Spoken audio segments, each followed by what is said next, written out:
Nous sommes le 2 février 2018, le 20h s'est échappé de la télé, vous regardez le média. Bonsoir à tous. Ce soir, dans le journal, nous serons avec Théophile pour une affaire d'État au cœur des relations franco-ivoiriennes. Yanis, bonsoir. Avec toi, nous irons vers les Antilles, mais pas côté plage. Ouais, loin des cocotiers, loin du soleil, on va surtout parler d'un scandale sanitaire. Nous retrouverons Virginie ce soir pour la météo des luttes sociales. Et puis on démarrera dans un instant avec toi, Serge, pour un rapport de l'IGAS. À tout à l'heure donc. Tout de suite, c'est l'actu.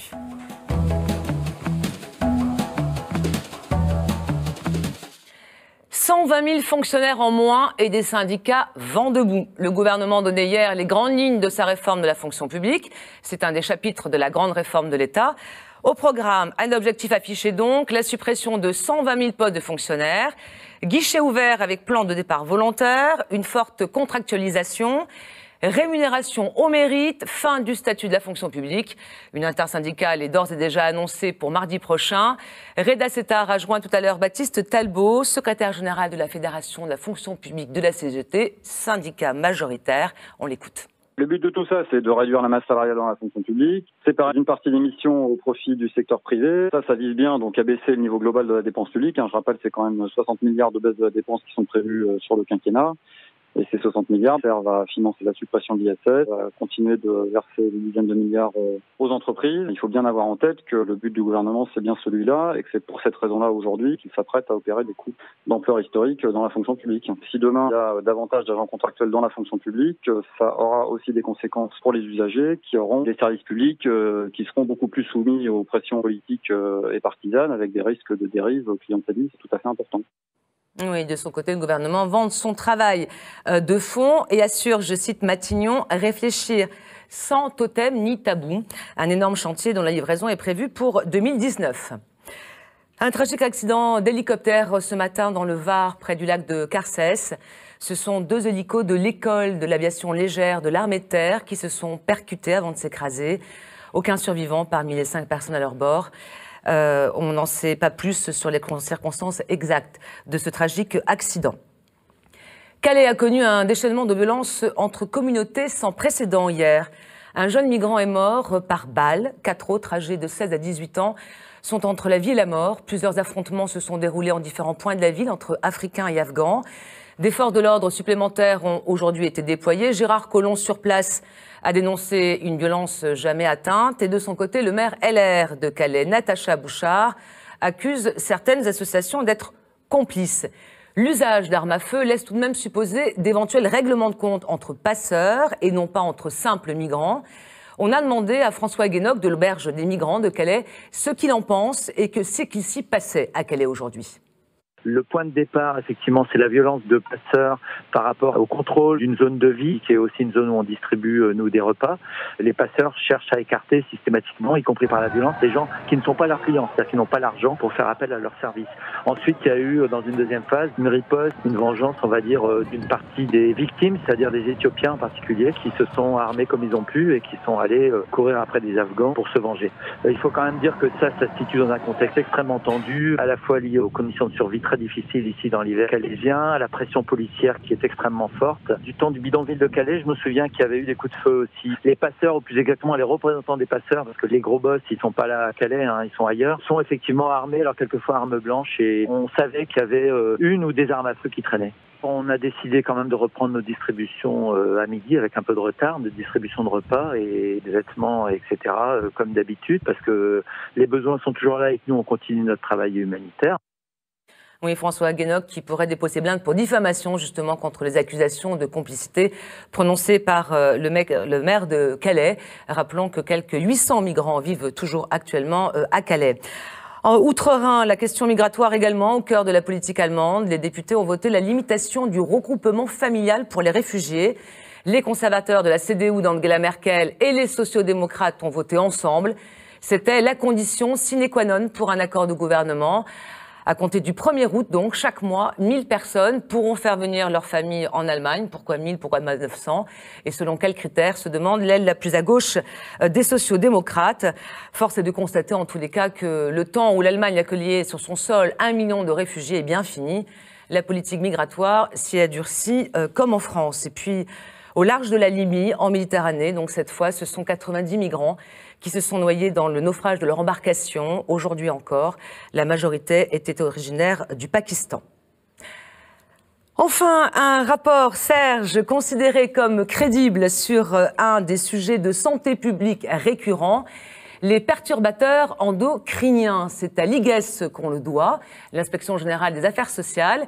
Il souligne ce rapport que oui, les perturbateurs endocriniens sont des sources de dégâts très importants. Serge, tu vas nous en donner le contenu. Et c'est un rapport qui, en plus, a le mérite d'être écrit dans un langage non technique. C'est plutôt bien. Oui, et en plus c'est un rapport rapide puisqu'il a été commandé en août 2017 par le gouvernement et il arrive aujourd'hui et il vient à point. C'est un rapport salutaire parce qu'il souligne l'ampleur du risque sanitaire, il met le doigt sur la faillite européenne dans cette affaire et il constate que la France est en pointe dans ce combat et que le tassement des financements cependant menace la recherche. Alors les perturbateurs endocriniens, qu'est-ce que c'est ? Ce sont des molécules de synthèse, elles interfèrent avec notre système hormonal et elles provoquent effectivement des réactions dans celui-ci qui provoquent, alors j'énumère parce que c'est toujours bien de le rappeler, l'infertilité, la puberté précoce, les malformations génitales, certains cancers, les troubles du développement du cerveau, le diabète et l'obésité. Et les perturbateurs endocriniens, ils sont partout, dans les vêtements, dans les plastiques, dans les cosmétiques, dans l'ameublement, dans l'air, dans la poussière, dans l'eau. Alors, le rapport de l'IGAS le souligne. L'Europe a mis 4 ans pour arriver à une définition. Alors, on peut s'interroger pourquoi ? Tout simplement parce que les lobbies des pesticides ont tout fait pour ralentir. Pourquoi ? Parce que les perturbateurs endocriniens sont majoritairement dans les pesticides. Et donc, la firme allemande Bayer, qui a absorbé Monsanto récemment, et BASF ont mené un lobbying auprès des autorités allemandes, et bien sûr, ça a ralenti tout le processus. Alors, en décembre 2017, l'Union européenne s'est enfin mise d'accord sur une définition des perturbateurs endocriniens, et c'est une définition inapplicable, parce que le niveau de preuve est tel que, on n'arrive pas à trouver les perturbateurs endocriniens en question. Donc, on a fait une liste où il y a 6 noms aujourd'hui qui figurent, 6 perturbateurs, et cette liste, ce n'est pas une liste d'interdiction. Les fabricants qui utilisent des perturbateurs endocriniens ont juste l'obligation de l'indiquer, mais ils peuvent continuer impunément à utiliser ces produits qui sont des dangers pour la santé publique. Alors on le voit, il y a encore du travail, beaucoup de travail. Il faut absolument accompagner la recherche française, car l'Europe, paralysée par les lobbies de l'industrie chimique, ne sera pas d'un grand secours dans cette affaire. Merci Serge, malgré la négativité quand même de tous ces propos. Encore quelques années donc peut-être.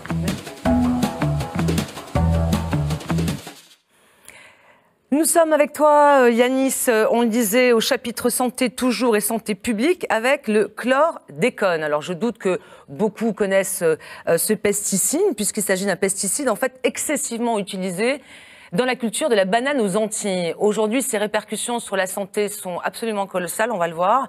Et depuis 10 ans, des gens se battent donc pour obtenir justice. Oui, c'est ça, Catherine, tu fais bien de dire « était » parce qu'aujourd'hui, son utilisation, elle est interdite en France et dans pratiquement tous les pays du monde. Alors, juste pour resituer un peu son histoire en France, le chlordécone, il apparaît au début des années 70, mais seulement aux Antilles. En fait, c'est un pesticide qui est très efficace contre le charançon. Le charançon, c'est un tout petit insecte qui infecte les bananeraies, donc, et les rend. Et donc, le charançon, excusez-moi, donc c'est un petit insecte qui est très coriace et qui infecte les bananeraies, comme je disais. Donc, c'est seulement en 1989 que la France, elle va reconnaître ce pesticide comme dangereux et elle va l'interdire, mais seulement en France métropolitaine. Aux Antilles, il va être autorisé encore 4 ans grâce à des dérogations ministérielles. Tout ça dans un but simple, c'est pouvoir cultiver de la banane à moindre coût. Logique, commerciale oblige, tu me diras.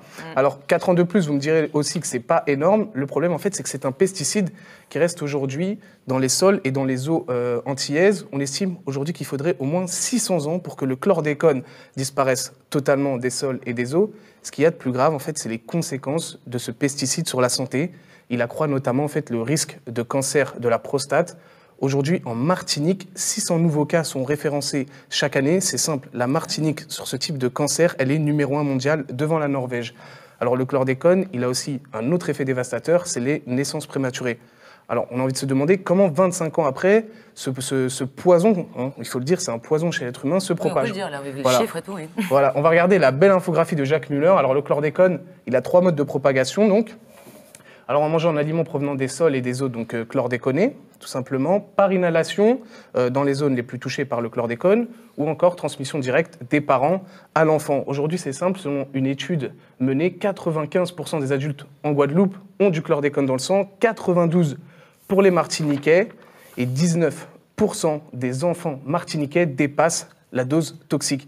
Vu l'ampleur, on peut clairement parler de scandale sanitaire, et pour beaucoup d'associations, il y a des responsables dans cette affaire. Et depuis 10 ans, ces associations et ces particuliers, ils ont saisi la justice. On écoute leur avocat, Jean-Claude Durimel. Le premier volet, nécessairement, c'est celui de déterminer les responsabilités. La plainte a été déposée sur 2 fondements.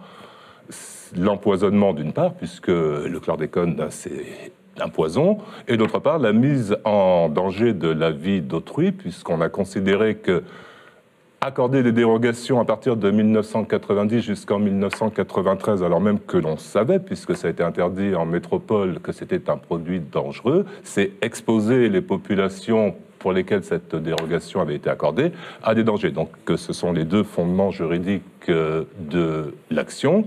Donc déterminer les responsabilités dans un premier temps, et second volet, eh bien, ce sera les indemnisations également pour ceux qui ont eu à subir les conséquences de cette situation. Ouais, enfin, quand on entend cet avocat, en fait, on a l'impression que c'est une histoire sans fin, on s'en sortira jamais.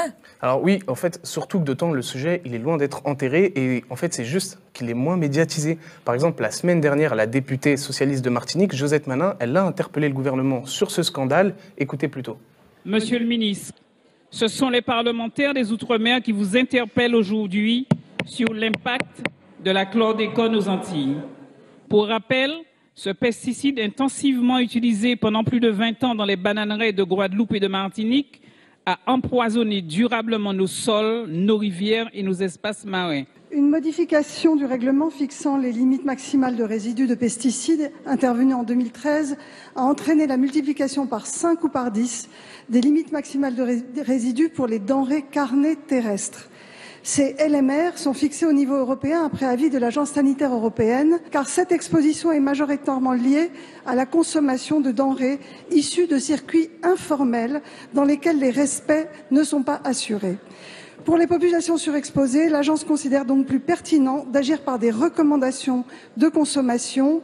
L'avis de l'ANSES est en train d'être examiné par les ministères concernés afin d'y donner suite et de répondre aux préoccupations légitimes des Antillais.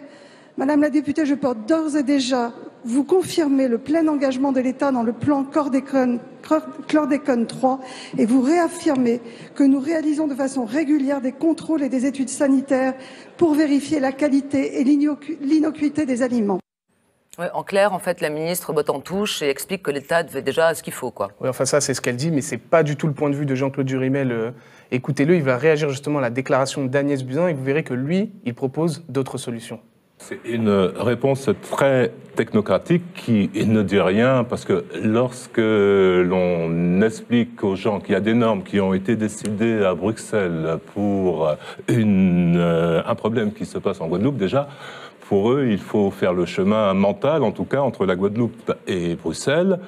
Et contrairement à ce qu'elle dit, cet abaissement des normes ne fait pas l'unanimité. Les populations n'ont pas été concertées, les acteurs locaux n'ont pas été concertés. Il y a eu un programme, chlordécone 1, chlordécone 2, enfin c'est ce qu'on fait à chaque fois qu'il y a un problème, on nomme une commission, cette commission réfléchit, et quand elle a fini de réfléchir, c'est une autre commission qui prend le relais pour réfléchir également, mais concrètement cela ne donne rien. Il y a des pistes qui avaient été proposées, favoriser par exemple tout simplement ce qui semble être un minimum les cultures hors sol, mais pour développer les cultures hors sol, ça demande des moyens d'accompagnement des agriculteurs, des moyens matériels également, et tous ces moyens ne sont pas venus. Donc, d'un côté, on sait ce qu'il faut faire, puisque c'est la terre qui est contaminée. Par conséquent, en développant les cultures hors sol, eh bien, ça permet de limiter le risque, mais de l'autre côté, les moyens ne sont pas au rendez-vous. Et la culture hors sol, c'est pas une mauvaise idée, surtout que l'on sait qu'en Martinique, tenez-vous bien, 18 000 hectares de terre sont pollués en chlordécone, ce qui représente en fait plus de la moitié de l'île. C'est complètement dingue, 18 000 hectares donc contaminés, des cancers, dangerosité, enfin les chiffres sont tous incroyables, c'est ce que tu nous expliques. C'est évidemment un vrai scandale sanitaire. Et toi Théophile, tu viens de nous rejoindre, bonsoir. Tu voulais nous en toucher un mot côté Afrique justement. Oui, parce qu'effectivement le chlordécone a été utilisé dans les Antilles, mais également en Afrique, puisque les bananes de Côte d'Ivoire et du Cameroun sont produites par des entreprises françaises et un scandale similaire s'est déjà déclaré au Cameroun, mais il y a beaucoup moins d'informations et bien entendu il y a beaucoup moins de lobbying citoyen pour faire avancer disons, ce dossier et je pense que ce serait une bonne suite pour Yanis. Oui, déjà on n'en parle pas suffisamment visiblement aux Antilles non plus, donc à suivre, merci beaucoup. Tariq Ramadan déféré au parquet de Paris à l'issue de 48 heures de garde à vue. L'islamologue et théologien suisse a été mis en examen pour viol et placé en détention provisoire. Rappelons que 2 plaintes pour viol et violences volontaires ont été déposées pour des faits remontant à 2009 et 2012. On apprenait aujourd'hui la validation de 2 nouveaux scrutins par le Conseil constitutionnel. Il s'agit de l'élection de la députée La République En Marche de la 5e circonscription des Français de l'étranger, Espagne-Portugal, Samantha Casbonne, et celle du député UDI Agir de Wallis et Futuna, Napol Pouloutélé. 2 élections partielles seront donc organisées dans un délai maximum de 3 mois. Et puis rappelons que ce dimanche, ce sera jour de vote pour certains. C'est le second tour en effet des élections législatives partielles dans l'Oise et sur le territoire de Belfort, dont nous avons parlé lundi. Dimanche dernier, seuls 1 à 2 électeurs sur 5 s'étaient déplacés. En Grande-Bretagne, l'auteur de l'attaque de la mosquée de Finsbury Park à Londres vient d'être condamné aujourd'hui à la prison à perpétuité. Darren Osborne, 48 ans, avait lancé sa camionnette contre des musulmans, tuant un homme et en blessant 12 autres dans la nuit du 18 au 19 juin dernier. Voilà, on l'apprenait, perpétuité pour Osborne.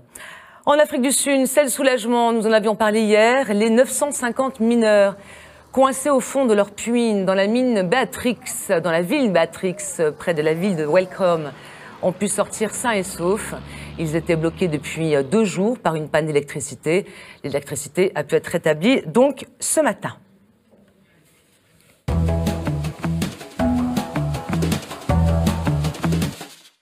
Théophile, on se retrouve donc, et cette fois-ci, c'est pour aborder ce fameux scandale d'État au cœur des relations franco-ivoiriennes. On reprend les faits.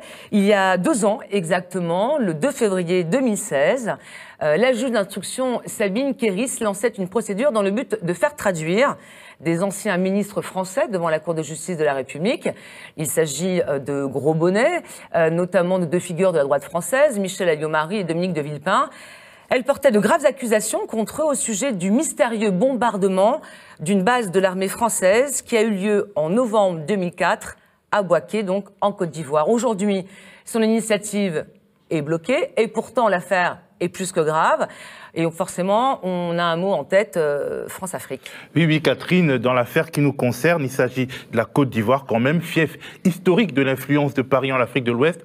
En 2002, alors que le vieil opposant socialiste Laurent Gbagbo est au pouvoir depuis moins de 2 ans, une rébellion armée éclate en partant du Burkina Faso voisin. La France coupe le pays en 2, parraine des négociations difficiles, en penchant toujours du côté de leur allié et inspirateur Alassane Ouattara, ancien directeur général adjoint du FMI.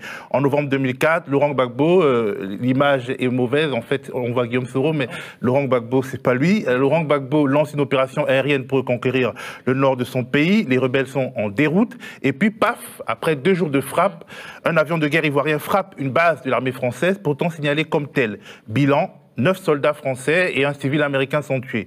Le président d'époque, Jacques Chirac, tient Gbagbo pour responsable de cette tuerie. En représailles, l'armée française détruit l'ensemble de la petite flotte aérienne de l'armée ivoirienne. On est à 2 doigts de la guerre entre les 2 pays. Mais dans l'ombre, dans un cynisme absolu, les plus hautes autorités de l'État français sabotent l'enquête qui doit mener jusqu'aux assassins de leurs soldats. Les accusations sont très très lourdes dans ce que tu nous dis, Théo. Oui, tout à fait, mais j'ai pu consulter de larges extraits du dossier d'instruction et quand on met bout à bout, certains faits, ils sont tout simplement incroyables. Dès le 6 novembre, jour du bombardement, les gendarmes français à Bouaké, ils sont présents, ils veulent lancer l'enquête de crimes flagrants, mais ils ont besoin du téléphone satellitaire des militaires pour avoir l'autorisation de Paris et lancer leur enquête. Les militaires refusent, catégoriquement.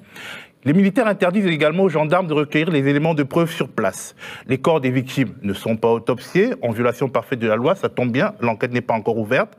Plus grave, au plus haut niveau de l'État français, on s'arrange pour sauver la mise à ceux qui sont manifestement les auteurs du bombardement. Il s'agit des pilotes qui ont lâché des bombes sur des soldats français. Ce sont des mercenaires biélorusses, recrutés par le pouvoir ivoirien de l'époque, par l'intermédiaire de Robert Montoya, un ancien gendarme français qui a travaillé avec François Mitterrand. Ce qui est bizarre, et qu'à plusieurs reprises, les autorités françaises se gardent d'arrêter ces pilotes biélorusses.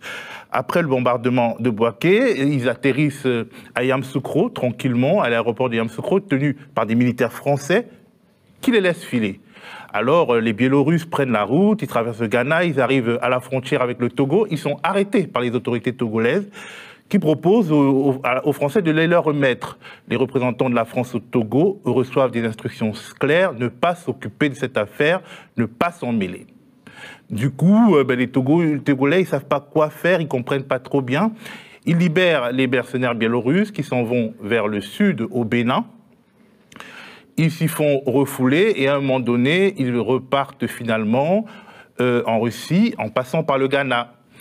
Si on en croit en tout cas une note de la DGSE. C'est cet épisode togolais qui motive principalement l'initiative de la juge Kéris qui veut, je le rappelle, conduire 3 anciens ministres devant la Cour de justice de la République.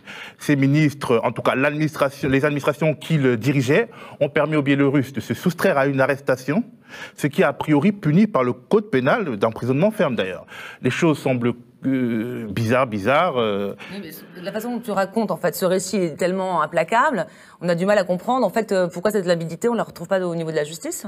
En tout cas, la juge Sabine Kéris, qui a lancé l'initiative, ne peut pas activer toute seule la Cour de justice de la République, qui est d'ailleurs une juridiction assez controversée, parce qu'on l'accuse d'être finalement très complaisant vis-à-vis des politiques. La juge d'instruction doit passer par le procureur de la République pour transmission. Mais depuis 2 ans, silence radio. C'est ça qui scandalise Jean Ballon, avocat de famille de militaires français mort à Bouaké. Nous l'avons interrogé, il met gravement en cause le parquet. Il dénonce une double inaction. D'abord, en ce qui concerne le bouclage de la procédure visant le renvoi vers une cour d'assises des auteurs matériels du bombardement de Bouaké, qui court toujours. On l'écoute. La procédure est finie, mais le procureur de la République, jusqu'à maintenant, n'a pas pris des réquisitoires dans ce sens-là, comme si on avait encore 50 000 années devant nous pour que cette affaire soit jugée. Je rappelle aussi que pendant toute la procédure, maintenant, ça fait combien? Presque 14 ans de procédure, le parquet n'a pratiquement jamais rien fait dans cette affaire-là. Je tenais à le dire. Bien entendu, cet avocat enrage aussi contre le blocage, toujours au niveau du parquet, de l'initiative de la juge Sabine Kéris auprès de la Cour de justice de la République dont on parlait plus haut. On l'écoute encore. Je ne peux pas admettre que rien n'a été fait depuis. Je ne peux pas admettre que des gens dont la juge d'instruction a considéré et parfaitement démontré qui ont fait en sorte que la justice ne puisse pas avancer, s'accomplir, ou tout simplement qu'ils ont saboté dès le début d'une manière concertée toute la procédure judiciaire, qu'ils ne soient pas renvoyés encore devant une cour de justice. Je me pose littéralement la question avec beaucoup d'incompréhension et beaucoup de colère. Comment je dois juger ça? Est-ce que j'ai le droit ou est-ce que je peux porter un jugement sur la responsabilité des très hauts magistrats en France? J'en sais strictement rien. Mais je suis maintenant dans un stade où je me pose littéralement la question. Et c'est pas une frustration d'avocat dans un dossier. C'est plus grave que ça. Parce que si on ne peut plus avoir confiance dans la justice, et surtout la justice au plus haut niveau, c'est que absolument toutes les bases de la République sont en danger. Oui, l'avocat se pose des questions, il n'est pas le seul. Là, on est de l'interrogation et en fait, on a l'impression que c'est un puits sans fond. Oui, il s'agit en tout cas d'un flou, il est sciemment entretenu, comme on peut le constater. Un flou que déplore notamment le député communiste Jean-Paul Lecoq, qui a adressé une question écrite à la ministre de la Justice, Nicole Belloubet, à ce sujet. Il faut savoir que Bouaké, c'est également un moment clé dans les relations franco-ivoiriennes. À la suite de ce bombardement, il y a eu des dizaines de morts ivoiriens trop souvent oubliés, des milliers de Français obligés de quitter le pays, un embargo sur les armes, bref, beaucoup de souffrances. Et même la guerre civile de 2010-2011 peut être considérée comme s'inscrivant dans la continuité de ce douloureux épisode. Je propose d'en reparler d'ailleurs un de ces jours, ici même. Oui, on se retrouvera d'ici quelques jours, peut-être la semaine prochaine, pour justement ce second chapitre de cette affaire, mais côté victime ivoirienne cette fois. Théo, merci beaucoup pour ce récit stupéfiant. Tout de suite, dans un instant, ce sera la météo sociale, comme tous les vendredis.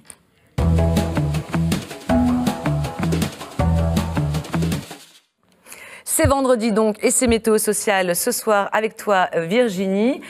Un tour d'horizon donc des luttes qui commence, une fois n'est pas coutume, par Paris, la fac de Jussieu, où les jeunes ont ouvert le bal des manifs de l'année. Oui, c'était hier après-midi. Des étudiants, des enseignants se sont réunis principalement à Marseille, Lille, Toulouse, Bordeaux, Strasbourg, Montpellier, Nantes ou encore Rennes. Nous étions à la manifestation de Paris. Reportage de Maxime Maujean pour l'image, Nicolas Jean au son et Robin Vollet au montage. Hier après-midi, près de 20 000 personnes, dont beaucoup de jeunes, sont descendues dans les rues de tout le pays. Ils manifestaient contre la nouvelle réforme de l'éducation nationale sur l'orientation. Le gouvernement l'appelle Parcoursup. Elle remplace l'ancienne plateforme qui avait été un véritable fiasco pour les lycéens. Les manifestants, eux, parlent de sélection et même de tri des étudiants à l'université. Nous étions hier à Paris où près de 10 000 personnes ont manifesté selon les organisateurs et 2 400 selon la police. On écoute Clara qui était en terminale l'année dernière. Effectivement, l'an dernier, je me suis inscrite sur APB, qui est l'ancienne plateforme d'accès à l'enseignement supérieur.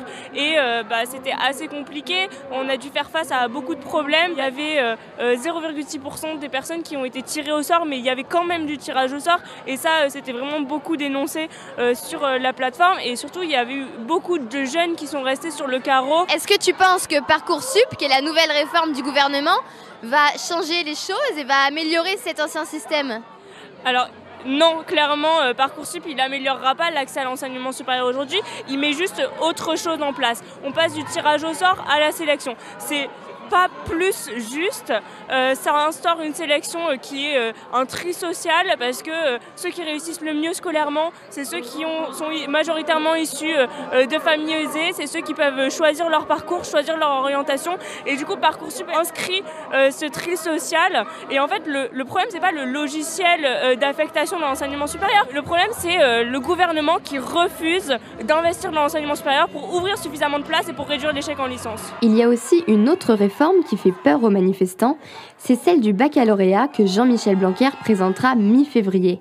Le ministre de l'Éducation nationale veut supprimer plus de la moitié des épreuves. On écoute Vincent Martin qui s'y oppose vivement. Le baccalauréat doit rester le premier grade universitaire. Le fait de passer, d'élargir le contrôle continu, c'est pas une bonne chose. Ça va aller dans le sens de casser ce diplôme national qui doit rester égalitaire et le même pour tous. Sur tout le territoire, afin de permettre d'avoir cet accès de droit au supérieur. Il y a un lien vraiment, une cohérence complète entre l'introduction de la sélection à l'université et le fait de changer le baccalauréat et de changer le lycée. Pour nous, c'est un début. On pense que les lycéens vont commencer à comprendre ce qui se passe, que les salariés du secteur vont commencer à comprendre ce qui se passe et que la mobilisation va monter. D'ailleurs, les syndicats étudiants ont annoncé une nouvelle manifestation mardi prochain et sûrement beaucoup d'autres à venir. Alors Virginie, il était question cette semaine aussi des personnes âgées avec, on l'espère, une prise de conscience. Oui, mardi, c'est le personnel des EHPAD qui était en grève. Pour rappel, les EHPAD, ce sont les établissements d'hébergement pour les personnes âgées dépendantes.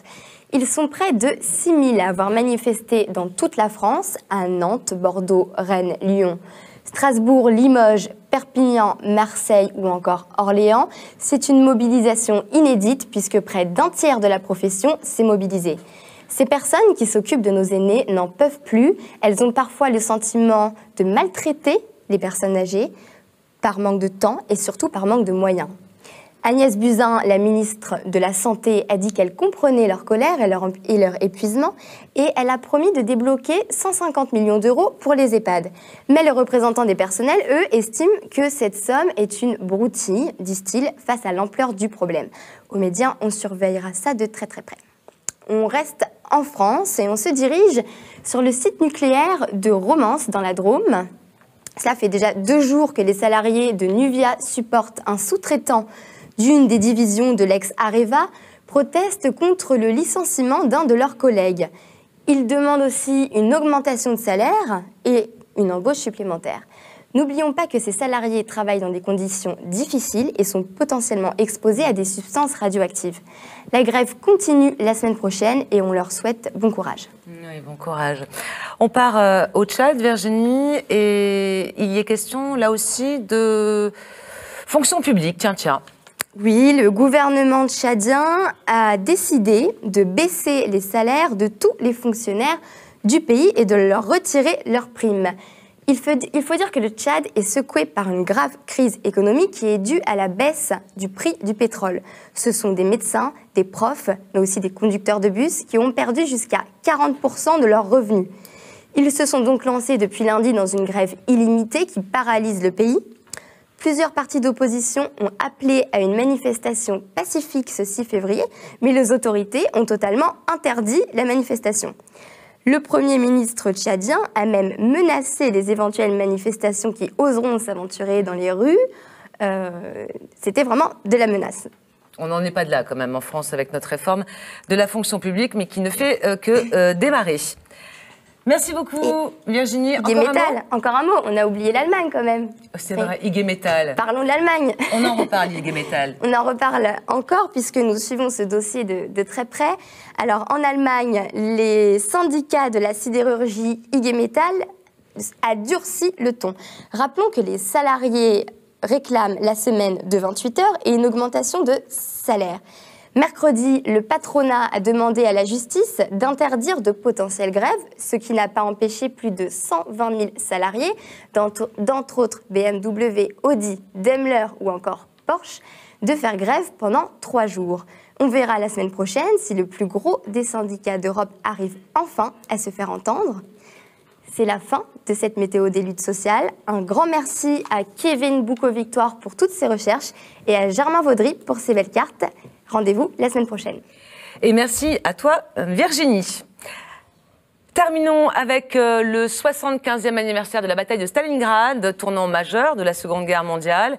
Victoire soviétique commémorée avec faste aujourd'hui dans les rues de Volgograd, nom actuel de Stalingrad, considérée comme l'une des plus sanglantes batailles de l'histoire, avec 2 millions de morts, tous camps confondus. Elle est glorifiée par les Russes comme évidemment l'événement qui sauva l'Europe du nazisme. En pleine campagne pour un 4e mandat, Vladimir Poutine n'a pas manqué le rendez-vous. C'est la fin de ce journal, votre journal. Merci aux sociaux de nous permettre d'exister, mais un invité surprise ce soir, Gérard Miller. Bonsoir Gérard. Bonsoir. Tu nous rejoins justement pour une soirée surprise. Mais oui, parce que le direct n'est pas terminé. Nous allons continuer, donc il ne faut pas quitter l'antenne dans quelques minutes. D'ailleurs, vous allez nous voir nous installer. C'est la fin de la semaine. C'est le moment peut-être de se retrouver. La fête d'une façon un peu plus détendue autour de quelques bouteilles pour parler avec Vincent Macaigne, qui nous fait le plaisir et l'honneur de nous rejoindre. Et ça sera dans quelques minutes et on a décidé de tout vous montrer. Donc, on va s'installer, transformer en quelque sorte ce lieu, sinon sérieux, du moins en tout cas un petit peu solennel, en bar quasiment. Okay, et on va passer open bar et on va passer dans l'émission suivante. Premier numéro, est-ce qu'il y en aura d'autres, je l'espère, qui s'appelle Ils sont tous là. Très bien. À tout de suite, ne partez pas, on ne coupe sera pas. Tous là. On sera tous là et vous aussi. Merci beaucoup, très bon week-end. Lundi, vous retrouvez Aude Rossignol.